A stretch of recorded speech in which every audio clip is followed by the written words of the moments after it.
aí, gente, tudo bem com vocês? Bem-vindos ao meu canal, eu sou o Gabriel e hoje nós vamos entrar de cabeça na era Charm Bracelet da Mariah Carey. Essa era é considerada uma das mais controversas da carreira dela, principalmente por ser uma era mais flop em comparação a outros momentos que a Mariah já teve na carreira de auge, mas também uma era que tem os seus pontos ali que com toda certeza contribuíram muito pro imaginário do público, principalmente brasileiro, do que a Mariah significa, porque aqui no Brasil, essa era e esse álbum tiveram um valor bem diferenciado do que outros locais. Então hoje a gente vai refletir porque merece. Antes da gente começar, já sabe, se você não é inscrito aqui no canal, por favor, já se inscreve, vem fazer parte da nossa comunidade. Aqui eu falo de música pop e entretenimento e vai ser maravilhoso ter você aqui com a gente. Além disso, tem a loja de camisetas aqui do canal com várias estampas lá,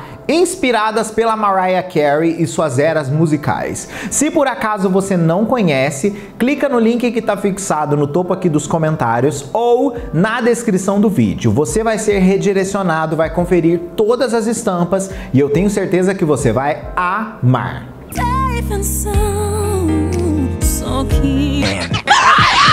Bom, pra gente conseguir entender o contexto principal da era Charm Bracelet, a gente tem que falar do surto da Mariah. E vamos colocar surto entre aspas, porque cada lugar isso é chamado de uma forma. Tem gente que diz que foi um surto, tem gente que diz que foi um colapso, tem gente que diz que foi uma somatização, né? A própria Mariah diz que foi uma somatização. Então assim, vamos refletir esse momento emblemático aí. A Mariah em 2001 estava passando por uma série de momentos muito bizarros, alguns deles muito maximizados pela mídia, além também de todo o boicote que ela estava sofrendo, que não era novidade para ninguém. A assessora de imprensa da Mariah confirma que ela teve um colapso emocional e físico, uma série de eventos que aconteceram e foram somatizando até o momento que ela foi parar em uma clínica de reabilitação, começando principalmente com a aparição dela no TRL.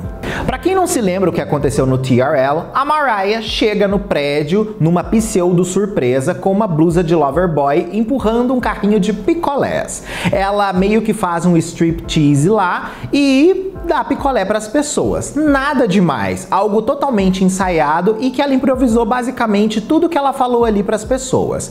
O intuito disso era mudar um pouco a imagem negativa que Glitter estava tendo, principalmente porque o filme foi detonado pela crítica. A Mariah disse que essa situação toda aconteceu principalmente porque a mídia estava perseguindo ela. Loverboy, que foi o primeiro single do Glitter, tinha chegado em número 2 na parada da Hot 100. Uma posição maravilhosa, né? Só que para Mariah Carey isso daí não era bom, principalmente considerando que todos os primeiros singles que ela lançou de uma nova era, de qualquer coisa relacionada a uma nova fase musical, chegava no topo da parada. Era uma coisa que sempre estava acontecendo e quando ela chega nesse número 2, a gravadora fica muito preocupada. Mariah disse que a promoção de Glitter estava sendo horrível, ela estava dando o máximo que ela podia na época. Ela disse que a sua agenda era implacável e em nenhum momento havia o itinerário de descanso dela. Depois que as primeiras críticas do filme destruíram ele, a ideia da gravadora era lançar rapidamente um segundo single e focar totalmente na proposta da soundtrack. O estresse estava sendo tão grande que a gravadora estava tentando de qualquer forma fazer com que a imagem das coisas melhorassem. Por isso ela foi lá e fez esse desastre do TRL. O que era para ser uma coisa que melhoraria a imagem do filme, né, acabou fazendo com que a Mariah fosse chamada de louca e eles desviassem completamente a interpretação da situação para uma coisa de tipo assim, Mariah está tendo um colapso público na frente de todo mundo. A gravadora queria que Mariah filmasse o videoclipe de Never Too Far o mais rápido possível, mas ela estava completamente exausta, assada, frita e desgastada na época. Ela tentou se esconder, inclusive, da sua equipe de gestão, fugindo para casa de um backing vocal dela de confiança. Isso se o irmão dela não encontrasse e a levasse na marra para a casa da sua mãe.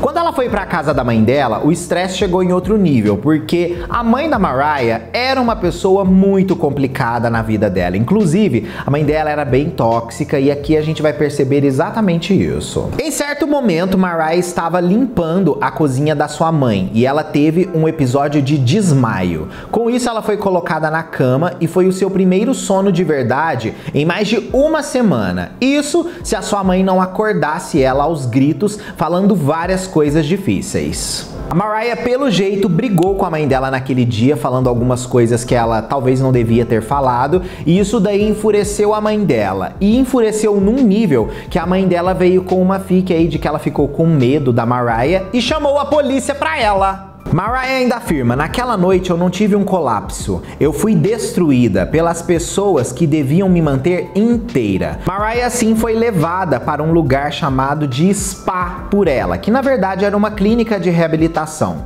Ela disse que o lugar era o mais próximo de uma prisão ou de um centro de detenção juvenil de luxo, onde ela foi recebida com zero simpatia pelo administrador, que somente a registrou como uma pessoa qualquer. Ela se interna assim em Los Angeles em uma outra clínica de reabilitação e fica lá. Isso se não tivesse o 11 de setembro. Quando ela voltou para casa em Nova York, ela encontrou um terapeuta que foi capaz de diagnosticar o que realmente estava acontecendo com ela. Bom lembrar que a Mariah já havia sido aberta sobre seu transtorno bipolar, no qual ela foi diagnosticada nesse ano de 2001, mas ela não fala disso abertamente dentro do livro. A Mariah o tempo todo ficava se questionando se ela estava realmente ficando louca, né? E o terapeuta foi claro para ela: você não tá ficando louca, você só tá rodeado de pessoas que estão te deixando louca. A Mariah nesse período reavaliou muito bem os relacionamentos dela e, por exemplo, começou a chamar a mãe de Pat e não chamar a mãe dela de mãe mais. O irmão e a irmã, ela começou a chamar de ex-irmão e ex-irmã, né? Então assim, a Mariah realmente começou a olhar para a vida dela de outra forma e as pessoas que estavam em volta dela de outra forma. Só que uma pessoa que eu quero fazer um adendo aqui é ao Luis Miguel. Por quê? Nesse mesmo tempo que aconteceu essa situação toda da Mariah, paralelo a isso,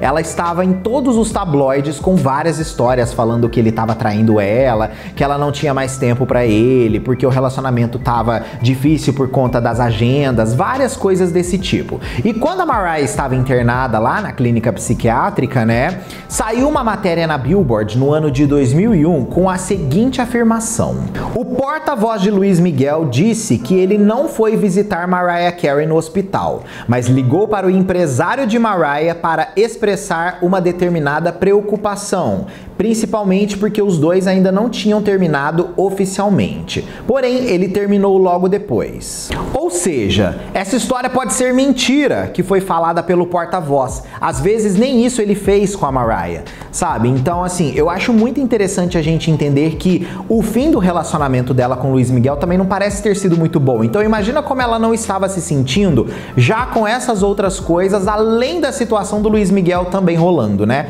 O Luis Miguel foi o grande amor da vida dela, né? Então, tipo, ela tava se sentindo totalmente abandonada. Mas vocês acham que acaba por aí, gente? Não. Óbvio que a cereja do bolo ainda vai chegar. Como a Mariah tava fugindo da gravadora, né? E o Glitter tinha fracassado, a gravadora chamou ela e falou assim: ó, nós não queremos mais trabalhar com você. Tá aqui a sua parte da quebra de contrato, que era 28 milhões. Ela tinha assinado um contrato naquela época de 100 milhões, né? Eles pagaram pra ela os 28 e mandaram ela sumir. Ou seja, o que a gente percebe disso tudo? Ela tava trabalhando feito uma louca, ela tava o tempo todo exausta, ela não dormia, ela não comia, a mãe dela era uma pessoa péssima na orelha dela, o irmão não fazia nada para poder ajudar ela. Toda vez que ela tentava falar alguma coisa publicamente, ela era impedida pelas próprias pessoas da equipe dela, como aquele episódio do radinho cor-de-rosa que a Cindy arranca da mão dela o microfone, todo mundo não entende o porquê, e ela fala: tá vendo, eles não me deixam falar, né? Se não bastasse isso tudo, ela vai para uma clínica de reabilitação, não se sabe ao certo se o boy liga para ela ou não liga, e ainda perde o contrato de 28 milhões. Ela tava no lixo, ela foi jogada no lixo. Uma das artistas que mais vendeu discos na história, ela simplesmente foi colocada no lado sombrio de tudo. Ninguém, é como se tudo que ela tivesse feito não tivesse valor. Vocês conseguem entender a profundidade disso? É o inferno que essa mulher viveu. Bom, depois da situação toda, a Mariah realmente resolve retomar a carreira dela, descansar e mudar os seus ares. Ela vai para Capri, na Itália, e fica lá 5 meses. Ela inclusive vai morar num estúdio de gravação onde ela ficou produzindo músicas o tempo inteiro. E foi aí que o Charm Bracelet começou a nascer. Bom lembrar que, como a Mariah tinha terminado seu contrato com a Virgin, ela ainda não tinha assinado com a Island. Então, ela começou a gravar o álbum dela de forma independente, tanto que ela abriu a própria gravadora dela, que foi a Monarch, para poder lançar o Charm Bracelet. Vocês conseguem entender que a Mariah quase virou uma artista independente se ela não tivesse feito o contrato com a Island? Ela estava disposta a manter a carreira dela por ela mesma. É um surto, gente. A maior artista que nós tivemos nos anos 90 fazendo isso no comecinho dos anos 2000, depois do Rainbow ter rendido tudo que rendeu. Mariah assim começa a escrever canções no início de 2002. A maior parte do álbum foi gravada em Capri, embora ela tenha viajado para Atlanta, Nova York e Filadélfia para gravar também algumas faixas. Naquele ano, a Mariah afirmou que o Charm Bracelet era o álbum mais pessoal que ela já havia feito. Ela trabalhou com algumas pessoas que já colaboraram com ela antes, como por exemplo, o Jermaine Dupri, o Jimmy Jam, o Terry Lewis e o Randy Jackson. A faixa de abertura, por exemplo, do álbum Through the Rain foi escrita pela Mariah e o Lionel Cole, inspirada principalmente nas experiências recentes que ela tinha vivido. Aquela equipe de produção trabalhou em algumas outras músicas também importantes. Por exemplo, ao lado de Through the Rain, eles também fizeram a faixa Yours. Inclusive o Jimmy Jam falou assim que Yours era provavelmente a música que tinha o melhor refrão da carreira da Mariah desde quando eles fizeram, por exemplo, Thank God I Found You.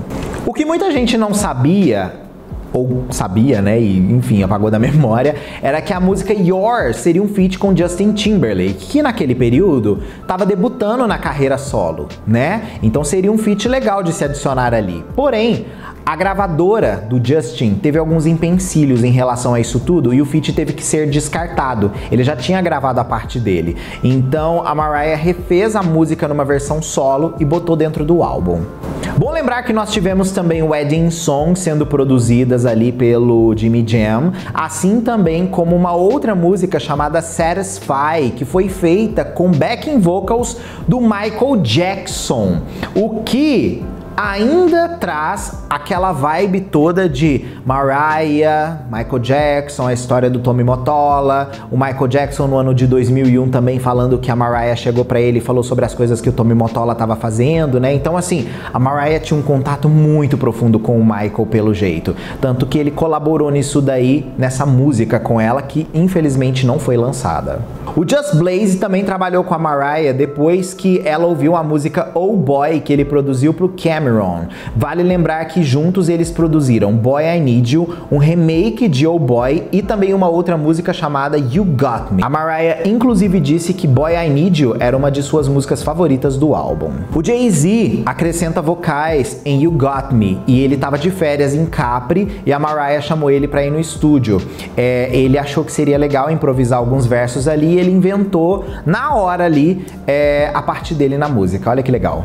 O Jermaine Dupri fez, por exemplo, The One e You Had Your Chance. Ele queria mesmo que essas músicas tivessem o som mais clássico e familiar de outros trabalhos que ele fez com a Mariah nos discos anteriores. Uma curiosidade é que teve um momento das gravações do disco que a Mariah resolveu enfiar baterias ao vivo no projeto.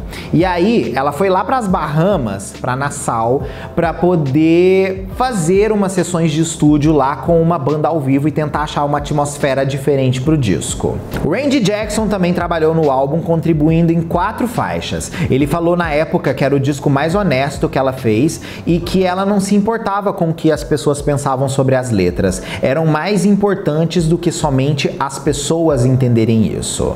O cover da música Bring It On The Heartbreak chegou em um momento muito inusitado para Mariah. Por quê? Basicamente, ela já estava com o disco finalizado e estava fazendo as sessões fotográficas do álbum. E aí, durante o photoshoot, ela estava ouvindo o álbum do Def Leppard, Vault, de 1995, que tinha essa música. Ela sim resolveu fazer um cover da canção. Essa inclusive é uma das melhores músicas do álbum, na minha opinião. Eu amo essa música, Bringing on the Heartbreak. Porém, a paz da Mariah, pelo jeito, não ia durar muito tempo, porque enquanto ela estava gravando o álbum, o pai dela adoeceu do câncer e ela voltou para Nova York para passar um tempo com ele. Ela passa bem pouco tempo mesmo, porque ele morre logo após isso. Com a sua morte, a Mariah resolveu escrever uma música em memória a ele, e assim ela faz Sunflowers for Alfred Roy. A Mariah disse que essa música representa seu lado família e é muito difícil falar sobre essa canção. Ela inclusive fala que a música é muito emocionante e que a única vez que ela vai cantar essa música vai ser a que ela gravou no estúdio. Tem uma música também dentro do álbum super emblemática que é Clown. Essa música é vista como uma resposta a todos os rumores que o Eminem estava espalhando, falando por aí que ele tinha tido um affair com a Mariah. Nessa música ela critica alguém que usa mentiras e artifícios para ganhar notoriedade às custas dela, retratando a pessoa como alguém patético e desesperada por atenção. Eminem! E ele tentou, viu, gente? Ele vazou áudios na mídia falando que era ela. Ele falou um monte de coisa sobre essa tour toda aí de relacionamento com a Mariah e ela fielmente ficava negando pra todo mundo. Bom, quando o disco ficou pronto, era óbvio que eles iam começar a promoção do projeto. E com isso eles escolheram o primeiro single, que foi também a primeira música gravada pro projeto, Through the Rain, pra abrir aquela nova fase ali. Essa música foi lançada no dia 24 de setembro de 2002 e foi um dos singles mais vendidos da Mariah Carey nos Estados Unidos, alcançando a posição 81 na parada da Hot 100. No entanto, liderou as paradas da Hot Dance Club, assim também como Adult Contemporary. O clipe de Through the Rain é inspirado pelo casamento do pai e da mãe da Mariah, principalmente pela fuga deles de ser um homem preto com uma mulher branca. Boy I Need You foi lançada como segundo single do projeto, mas não conseguiu ser uma canção muito relevante da Mariah Carey. A princípio, a música The One estava programada para ser o segundo single e o videoclipe dessa música começou a ser gravado pelo jeito. No entanto, na metade das filmagens, o single foi alterado para Boy I Need You. Um ano depois do lançamento do segundo single do projeto, a gravadora resolve lançar Bringing on the Heartbreak, ou melhor dizendo, a Mariah resolve lançar, né? Porque ela tava levando essa era aí totalmente nas costas. Bringing on the Heartbreak foi lançada em 25 de novembro de 2003. Bom lembrar também que uma outra música do álbum, chamada Irresistible West Side Connection, alcançou a posição 81 na Billboard Hip Hop R&B Songs dos Estados Unidos, mas não foi trabalhada como single. Para promover o álbum, a Mariah fez a maior turnê da carreira dela, a Charm Bracelet World Tour. Ela fez 8 meses de turnê, realizando 69 shows em locais ao redor do mundo. No dia 2 de dezembro, ela veio aqui para o Brasil para realizar a promoção sul-americana do álbum, apresentando, por exemplo, no Fantástico, onde ela cantou My All, e também Through the Rain, e também I Only Wanted. Ela também estava usando aquele vestido rosa. Ela também fez uma aparição surpresa no show da virada. Ela cantou Through the Rain e My All, né, enquanto usava um vestido prateado, sendo um dos melhores momentos da vinda dela aqui no Brasil de todos os tempos. Your album is called Charm Bracelet. Do you feel lucky at the moment?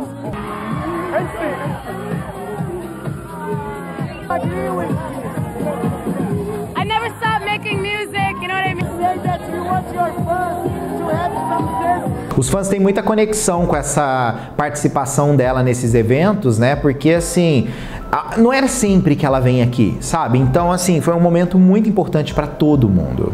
E foi também o momento que ela tirou a foto com o David Brasil, né, gente? Saindo ali do carro. O que é aquela foto, né? Eu amo a Mariah no Brasil, gente. Tem vídeo dela aqui no canal sobre esses momentos dela por aqui. Depois que o álbum saiu, a Mariah foi amplamente criticada. Todo mundo só odiava ela. E no site agregador de críticas, o Metacritic, o álbum está com 43 de 100 avaliações, mostrando pra gente que ele foi bem abaixo do esperado pela crítica especializada. O caso, gente, é que assim, a crítica especializada naquele naquela época, naquele cenário, em tudo que estava acontecendo na vida da Mariah, eles pareciam estar usando muito um discurso midiático para avaliar as músicas, né? Porque assim, o Charm Bracelet não é um álbum tão terrível assim. Ele tem os highlights dele, mas parece que eles não estavam dispostos a enxergar tudo isso daí também, sabe? Então é meio complicado.